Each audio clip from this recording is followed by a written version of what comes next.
Excellent. There we are. Looking sharp, my man. How are you, sir? I'm doing well, Mike. Life is good. A little tired, but doing well. Yourself? How are you? We're hanging in there. We're hanging in there. It's been a long couple of months. We just got engaged over here and purchased our new home together, and trying to stay on top of the Ukraine stuff, working and just staying busy. Well, and congratulations on convincing someone to say yes. I far outkicked my coverage, that's for sure. So, well done. thank you. For everybody that's going to be tuning in, my name is Michael Murphy. This is the YouTube channel without a name so far. We're making the Michael Murphy interview YouTube channel, I guess we'd call it so far. But we're taking advantage of opportunity to talk with volunteers that have been in Ukraine, serving the Ukrainian cause. I think that this is a matter of extreme importance. I think it's something that can sometimes get lost in the hustle of the salacious videos that may be released by the Sun or some other organizations. And we really want to dive into the volunteers, Westerners that have answered President Zelensky's call. And we're joined today by our friend Ron Carter, who's been an Instagram friend here. We've been bouncing ideas off of each other. And so Ron, if you want to give us a little background on yourself and what you do, it's been a pleasure talking to you the last few days. If you want to let people know who you are, that'd be great. Absolutely, and thank you so much, Michael. I really appreciate what you're doing and what you've already done. So it's really awesome. As you introduced me, my name is Ron Carter. I'm no one really special. Born and raised in southeastern Arkansas. That's right, I am a Razorback through and through. I did not go to the University of Arkansas. However, so many of my friends did, and I still root for the Razorbacks. I enlisted in the Arkansas Army National Guard in 2002. My career with the Army Guard is absolutely lackluster. It will bore you to tears and make you wish that I had done something better with my life. I wish I would have gone regular Army, honestly. In hindsight's always 2020. Now, still, from my experience with the Arkansas Army Guard and how the Army transitioned from that Cold War entity into the global war on terrorism, modernization, and now looking at how conventional Army and conventional warfare operates, it's a really kind of interesting thing for me to go from basic training 2002, 2003 to now. And long story short, I've had a different career, a DD-214 career with an airline. I really enjoy aviation. Aviation's in my blood. I've been doing it now for a long time. And I'm joining you from Oklahoma City, where I have an overnight. I currently live in Colorado Springs, Colorado. That's home of the Air Force Academy, by God, Fort Carson, Space Force bases, Peterson and Schriever. There's a lot going on in Colorado Springs. Several of my friends are still active duty Army. And this time last year, I was making my first trip to Ukraine just after the invasion started to occur on February 24th. I had seen exactly what I thought would be an invasion force.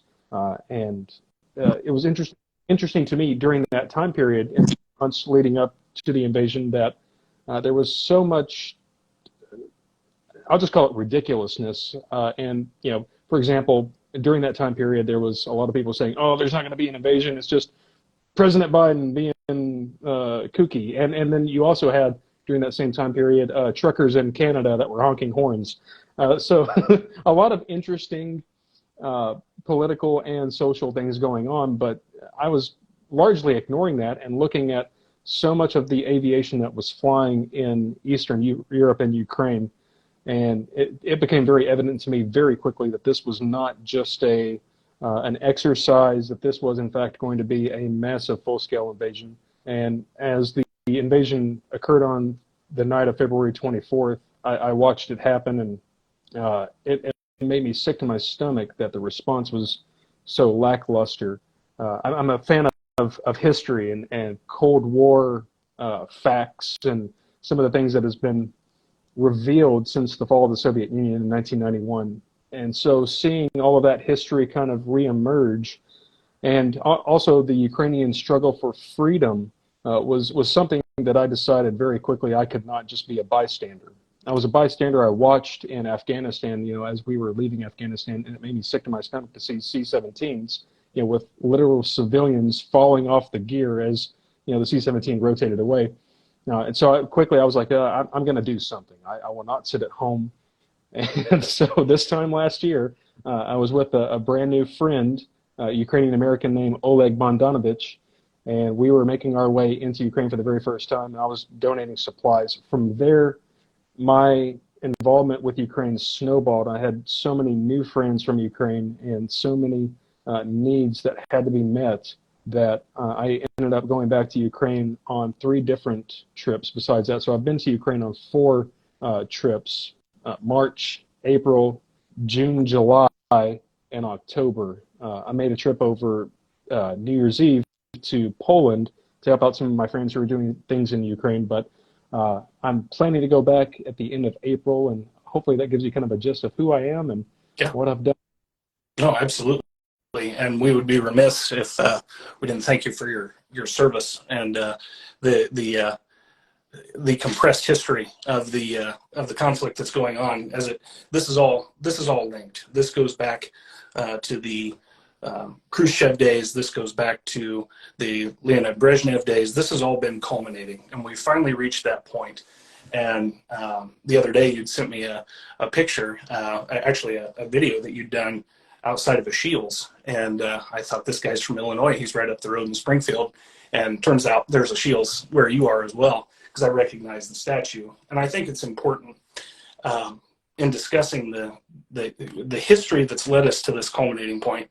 I was actually having a conversation with a friend of mine that I work with, and the constant references to the Reagan administration in the 80s. You cannot stress why, and his question to me was, you're always talking about that. Why is that important? There are other ways to do things.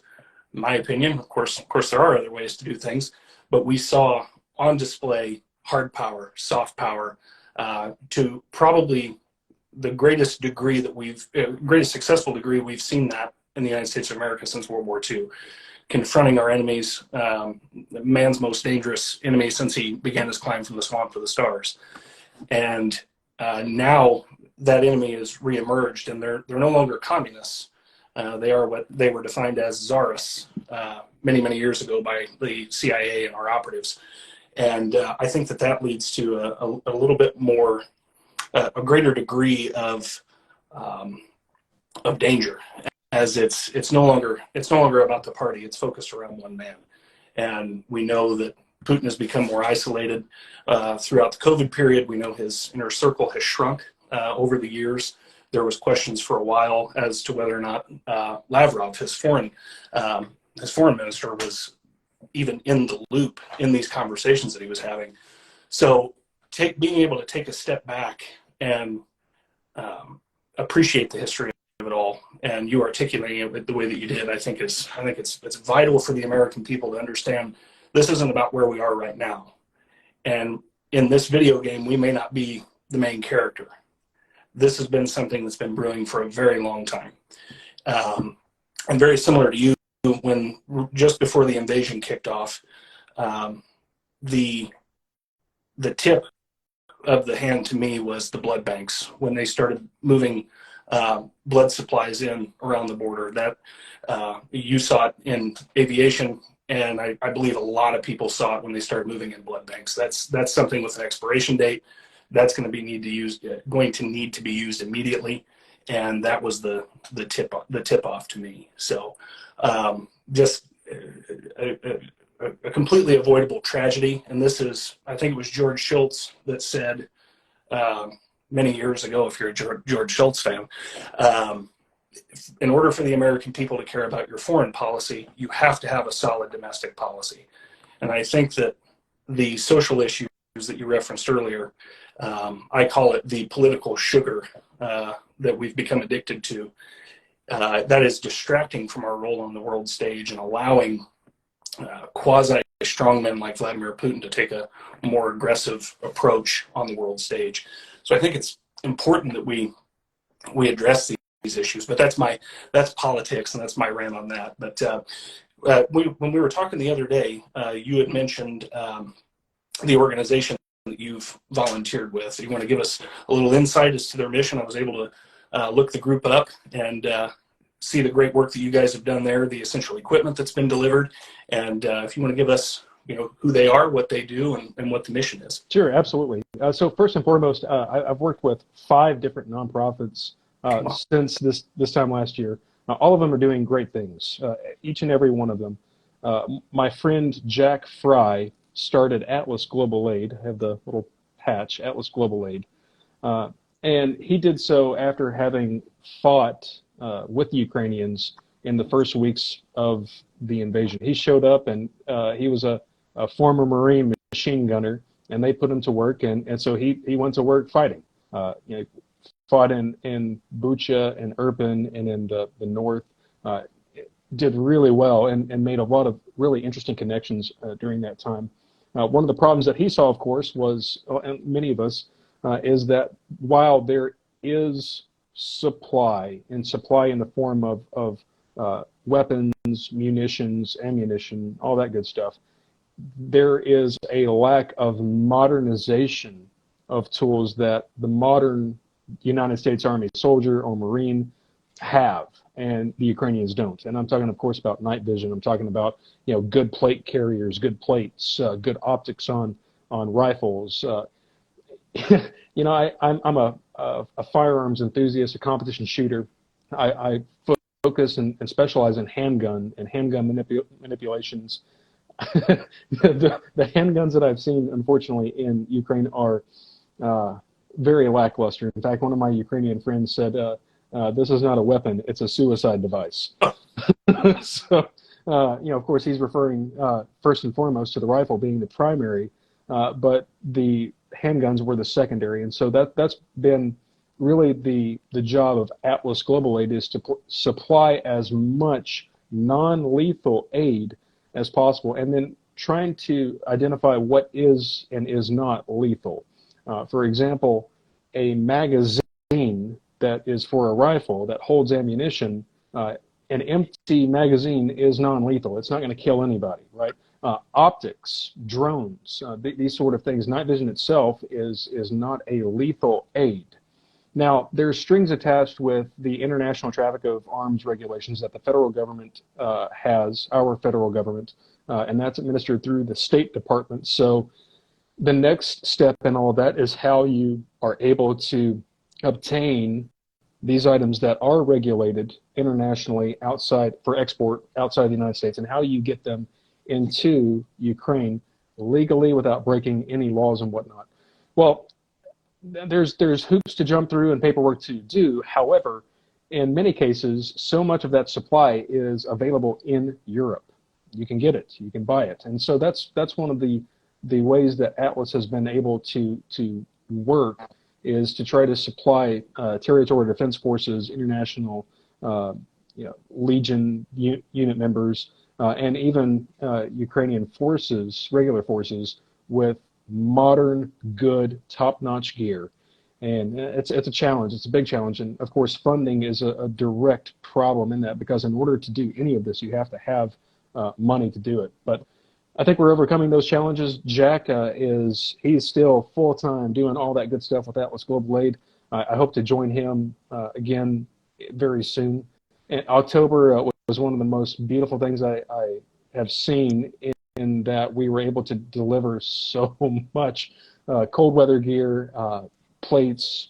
I think we had too much weight in plates in the Sprinter van that we had, and nearly cost us. In fact, we blew a couple of tires on the Ukrainian roads. First of all, because the potholes are bad, but secondly, because there was just so much weight that we were carrying.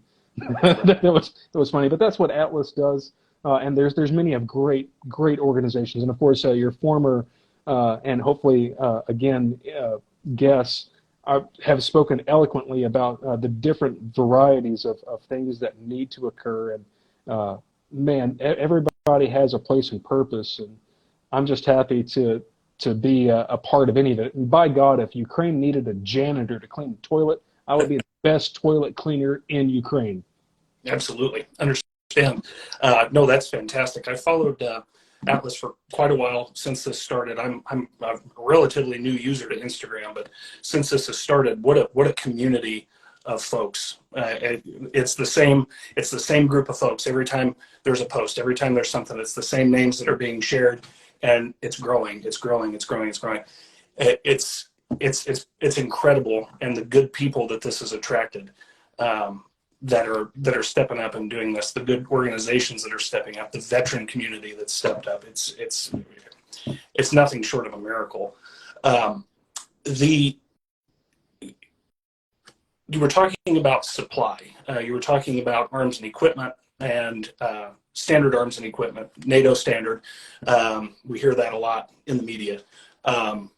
I work in corrections, so I'm surrounded by a lot of American vets, and one in particular, who's actually joining us this evening for dinner, Christopher Berg, United States Army veteran. He was in Iraq. He will proudly tell you about his service. He is probably one of the most knowledgeable individuals I've been able to, great resource in talking about equipment, the history of the equipment. He will break down the history of the 1911 ad nauseum until you have to throw him out of your workspace. But he had emphasized to me that what we're trying to do in Ukraine is bring them to that NATO standard, and we're trying to do that by Thursday. Just kidding, but trying to rush equipment in. Fairly accurate, correct? Yeah. Well, for example, right now I'm in Oklahoma City. Just next door to me is Fort Seal, Oklahoma, where Ukrainians are currently training on Patriot batteries, and those Patriot batteries need to be in Ukraine yesterday. Right. So yeah, those, you're absolutely right. That's a great analogy. Yes. So one of the breakdowns that he gave me was the difference between the United States military and the Russian military, and the item that he referenced was night vision. He said every private, every clerk, every non-combatant is issued night vision in the United States Army, the United States Marines, and so on. And so every branch of service, it's a pretty standard kit with some variation. In the Russian military, it's not that way. In the Ukrainian military, it's not that way. We still see reports of guys that are lacking night vision, other critical components of their kit. And in the Russian military, it may be that a squad leader has night vision, so on. So there's huge disparities. So when our friends who aren't as gung-ho as we are in this mission, when we're talking about the money that's going over, when we're talking about the equipment that's going over, I think it's critical, two things, and then I'll let you, not to go on a soapbox rant here. Please. I know that a lot of the equipment that we've sent, sans the Patriot batteries, the NASAMs, and a couple other pieces of modern equipment, it was virtually all pre-1997 equipment, things that were sitting in storage, so on and so forth. And the smaller items, the kit, the small arms, things of that nature, that's to a more modern NATO standard. So when we are donating this equipment, can you stress the importance of the NATO standard, why there is a NATO standard, why our military, all the way down to a clerk, may have the exact same kit all the way through, and what kind of difference that makes on the battlefield? I think that's a component of this that the American citizen they aren't exposed to, and they don't understand why it's mission critical that they see dollars and cents, whereas you and I, we know that that's going over in the form of equipment. So can you break that down and explain the difference between a modern day fighting force and what the Russians have put together in the field? Yeah, absolutely. I'll use an analogy for those that aren't really familiar. If you walk outside and it's night and there are no lights, well, you can't see anything. You can't do anything. But let's say for a moment that you're able to go to the pawn shop, get one of the little camcorders that's got a little night vision device on it. Most people have seen that. And so at night, you can walk outside without any light. And the night vision device, well, it doesn't really work.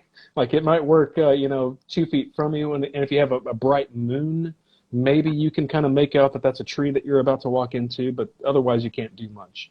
Uh, to make that capability so much better, you need so much more. Not only do you need the batteries that supply this night vision device, but you also need some sort of other illumination. In zero light, night vision does not work. It's still black. Yeah, if you're in a cave and you have night vision on, it's not going to do anything. You still have to have another means of illumination, in which the answer to that is infrared. It's a light that our naked eye cannot see, but through the night vision lens, it's like shining a flashlight. So with IR illumination, now I can see. But also, I might be able to see with this illumination, but I don't know where I'm aiming with my gun. So now I need an aiming device, in which case lasers comes in, because a laser is now an IR laser, and a laser that's blind to our naked eye but visible through the night vision. Now it's available.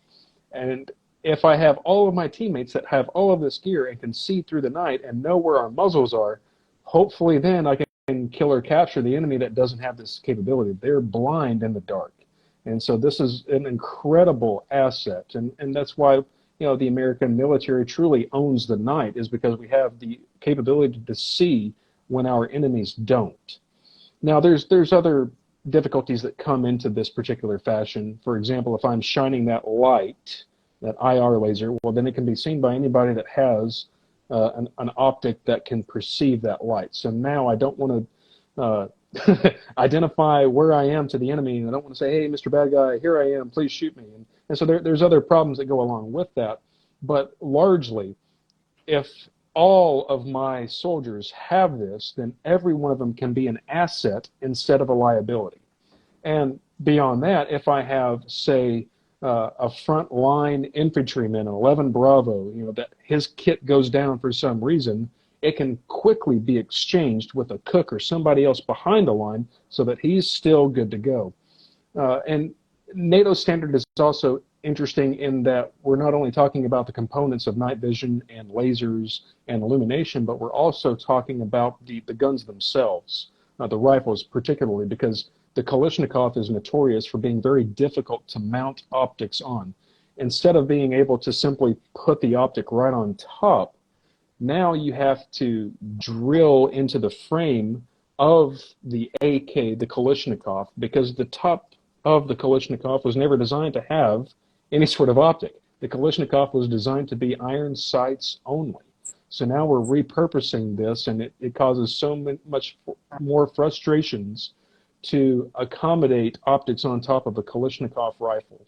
Meanwhile, the NATO standards are just fine with accepting any optic that you want to put on top of the rifle. It makes it so much more versatile, not only for your squad, but for your company and your battalion. And you're able to equip everything that you have very simplistically with redundancy that is necessary for you and your team to be as effective on the battlefield as possible. Now, I have to add about the pricing, right? We see so much, and you mentioned it, the dollar signs. Dollar signs start to roll anytime that President Biden says that there's another, $500,000 aid package. And notice too, it's really interesting that the dollar signs are always at the forefront of the news headline or even the announcement. It's interesting. It's very interesting because in the vast majority of aid that's sent to Ukraine, it's military. It's like you were mentioning previously, it's gear that's been made decades ago that's been sitting in storage in a warehouse somewhere, and now it's being put to use. Now, that's not true with all of the aid. Obviously, we've designed a new loitering drone munition that's brand new on the battlefield. It's brand new equipment. The HIMARS system is relatively new, and especially some of the ordnance that it fires is very new. We're not simply giving old stock to Ukraine, but everything that we are giving to Ukraine has a monetary value, right? Everything from a generator to a truck to an M1A2 Abrams tank has a monetary value. And so when the Biden administration or foreign, there's some 50 nations that have supplied military equipment to Ukraine. When any of those nations are presenting an aid package full of military equipment, it does have a monetary value. In the case of the United States, the vast majority of that is lend-lease. It's being lent to Ukraine because, frankly, we don't need it anymore, or it's going to be leased. In other words, they're going to pay for it in some form or fashion later. It's kind of a brilliant idea, but it's so easy for propagandists to use that number to propel their argument that we're sending too much to Ukraine. And really that's a travesty, because this is, frankly, if you're looking at strictly the Russian invasion of Ukraine through an America first perspective, if we throw on the lens of America first, there has never been a cheaper, more effective, more brilliant victory of defeating an aggressor nation near peer, really peer. The Russians have been a peer military for a while. I use that in quotes, but we're doing this, and it's an amazing deal. We're not subjecting a single U.S. service member to harm's way, and yet the half of the Russian active duty military has been destroyed. There's never been a better deal in history, and for less than the price of 20 B-2 bombers. So it's really interesting to put that into perspective, but also the need for good equipment, solid equipment that is worth its weight in gold on the battlefield. Absolutely. No, I agree with that 100%. The cost benefit, and when this conflict is over, just talking from a dollars and cents point, there will be a need to rebuild Ukraine. There are groups, individuals, countries lining up, pledging assistance, and the opportunity that exists simply in oil, natural gas, coal in the Donbass, the cost benefit in raw materials alone, and the importance that Ukraine can play as a fledgling democracy in Eastern Europe, right on the border of, as John McCain said, a gas station parading as a country. It's immeasurable. It's immeasurable to Western society. It's immeasurable to Western values. And these are things that I think get lost in the translation. And as you said, it's a travesty, and sometimes I believe it's intentional. There was legislation introduced the other day, and I try not to get too political, but this is something I think a lot of the American people don't know. I don't know that it will make it out of committee. It doesn't deserve to be on paper. The Ukraine fatigue bill, I believe is what they're calling it, was introduced by a certain Republican congressman from Florida. And I had mentioned that in my first interview with Harley Whitehead, to an American guy and a British guy. We don't do politics, because they're so different. But how insulting a title. Here we're, as you mentioned, we're sending outdated equipment that is set for demolition, that is saving us money, and we're actively defeating on the battlefield an aggressor nation, as you said, and we're fatigued.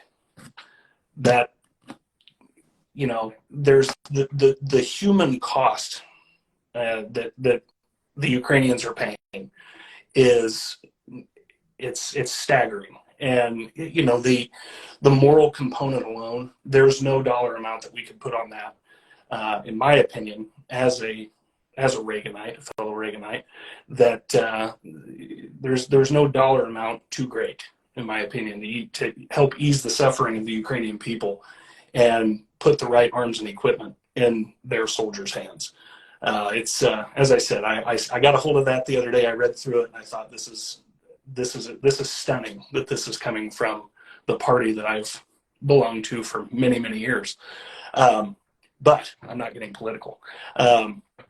Something that I did notice, there's much talk about, and I know we're getting off the volunteer aspect, but something I wanted to ask you as a veteran.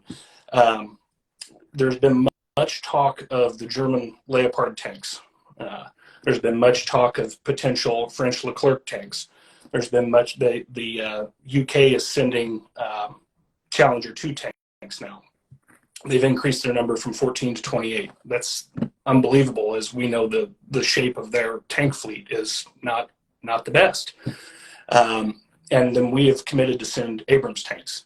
The most modern, most advanced tank on the world. We know that these are new construction. They won't be outfitted with the composite armor, which is classified. So that's getting off in the weeds. That's another fun subject to talk about. But something I asked a gentleman in my circle the other day, what is going on with the fact that we all belong to NATO and we all field a different tank? Now we're seeing that change a little bit. The Poles have purchased the M1 Abrams. And we know that some countries field similar, the same systems. What is that nationalism that is going on there? Can you speak to that? I find that interesting because here we are, and we can't all send Abrams. We can't all send Leopards. We can't all send Leclercs. Everybody's got their own. Do you see that potentially changing down the road, especially with, we're having this conflict, and the logistics chains alone are going to be astronomical to keep all of these pieces of armor on the road going, all the different parts, so on. Do you see that changing in the future? Do you see a more united push for maybe a NATO standard tank? That's just, I know that's a random question, but that's fascinating to me. It is fascinating, and you're absolutely right. That is a subject that I think should be talked about, especially at the higher levels of NATO, of course, but also within the United States military. Now, I think there's a few other things that you should consider. First and foremost, what is a tank to an F-16? Right. It's a target. That's all it is. There's very few tanks, of course, that have surface-to-air missile capabilities or air defense. In fact, I mean, you could say SA-2s, but then, let's. I'm sorry. Let me take a step back and be a little more relevant too. Not only do we have a vast variety of tanks, but we also have a vast variety of infantry fighting vehicles that have large guns on them.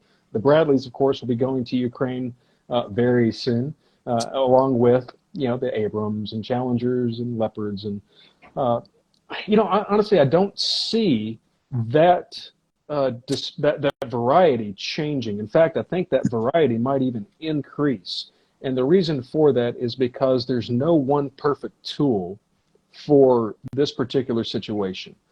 There's no one perfect main battle tank that's going to be more advantageous or have less cons than the other. I mean, they all have their niches. The Abrams is a heavy tank, and I'm a little worried that they would be stuck in the mud quite literally during this time period, this spring season. In fact, if you remember, well, maybe you don't. Maybe you're not as old as I am. I look young, but I'm not young. In 1991, Operation Desert Storm, we had a lot of tanks that were literally getting stuck in the Iraqi sand. And then again in 2003, same problem where there were a lot of tanks that were stuck. Now, of course, in 91, Storm and Norman, Schwarzkopf, they were able to liberate Kuwait very quickly, and one of the most brilliant battlefield maneuvers using the M1A2 Abrams. But still, there's no one terrain that is standardized, right? And as a result of there being no one terrain that's level and perfect and with this soil composition and so on, there's still going to be that diversity or the need for diversity in a main battle tank on the ground. Now, I think the vast majority of NATO relies so heavily upon air superiority that the main battle tank in years has really gone down. Because if you own the skies, you own the ground. Conventionally, obviously with insurgency, that's a different story. But conventionally, that's the biggest problem for the main battle tank is being identified and destroyed from the air. So I think there will still be a diversity in main battle tanks, and I think truly with as many complications and problems to logistics that Ukraine is having with all these different types of munitions and fuels that are necessary, of course, like the Abrams, for example, runs well off of Jet A fuel. There's not a lot of Jet A fuel in Ukraine, and it can still run on diesel fuel, but there's mileage may vary, right? There's some pros and cons to all of the different scenarios that you have. Still, I think, at least with Ukraine, they need every bit of help they can get. Even if it is a logistical nightmare, it's still better than nothing. Sure. Yeah, absolutely. When doing this has been the one thing I tell people when I have this conversation with them. why are you watching so much about the equipment that's going over there? United 24, they've been great about putting information out about the different platforms.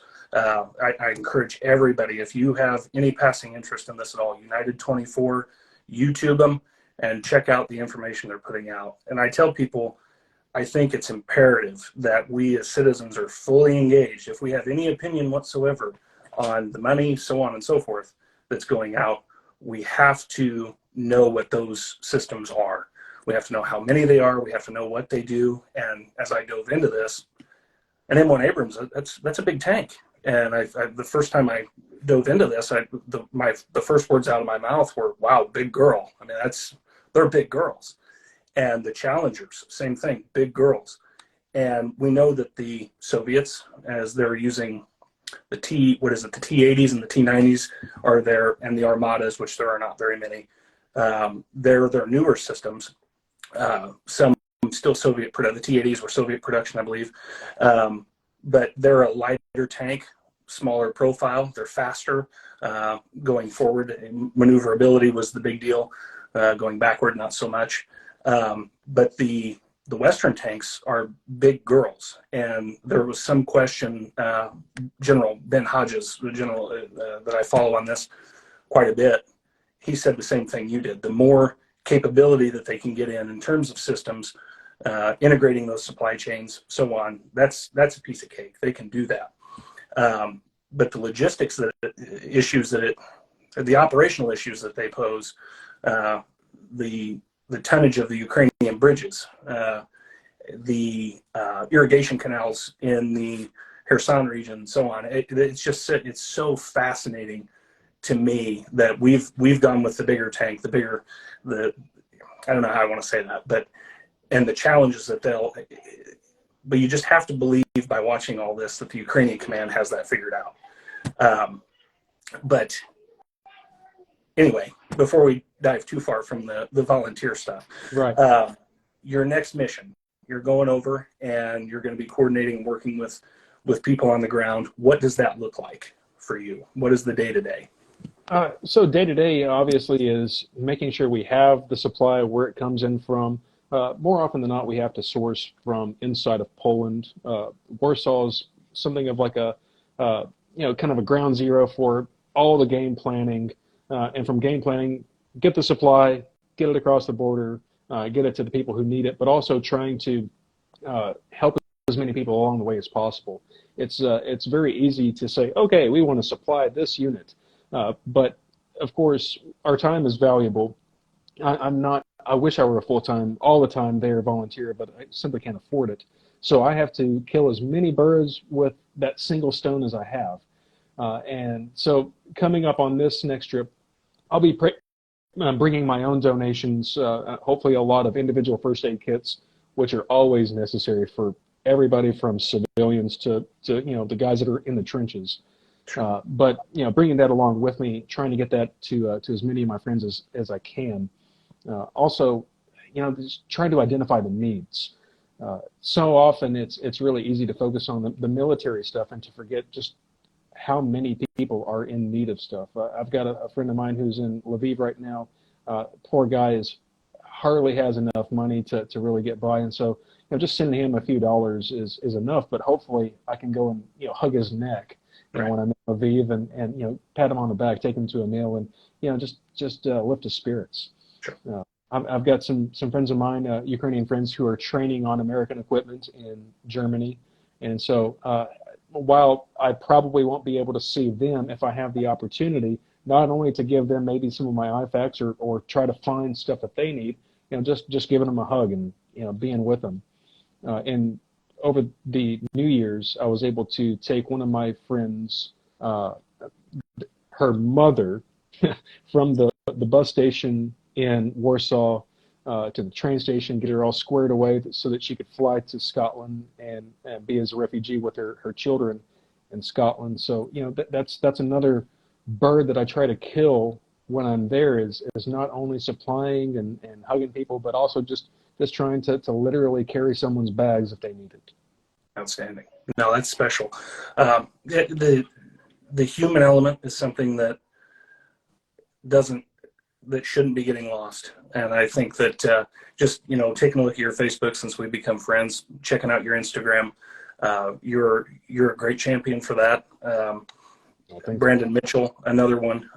These guys, you guys have incredible stories. The work you're doing is nothing short of amazing. Which, by the way, I've got this really cool bracelet. I don't know if you've seen the link for Ukraine yet, but this particular little QR code is something of a work in progress. But this was used to help Brandon Mitchell get a van. Great. So yeah, kind of an interesting thing. Link for Ukraine. Met those guys at the rally for Ukraine in the Colorado State Capitol, Denver, just a couple of weeks ago. Really cool. Yeah, that's fascinating. That's fantastic. We'll have to coordinate on that after we close down. But yeah, that's fantastic. And that's one thing that's blown me away, as I mentioned earlier, maybe not well. Everybody that knows somebody in Ukraine will meet 5 or 6 other people that know that person, and then the links that it fascinating. Swampy. Harley knows Swampy. Brandon knows Swampy. Swampy. That dude is just amazing. Absolutely amazing. He's such a great guy.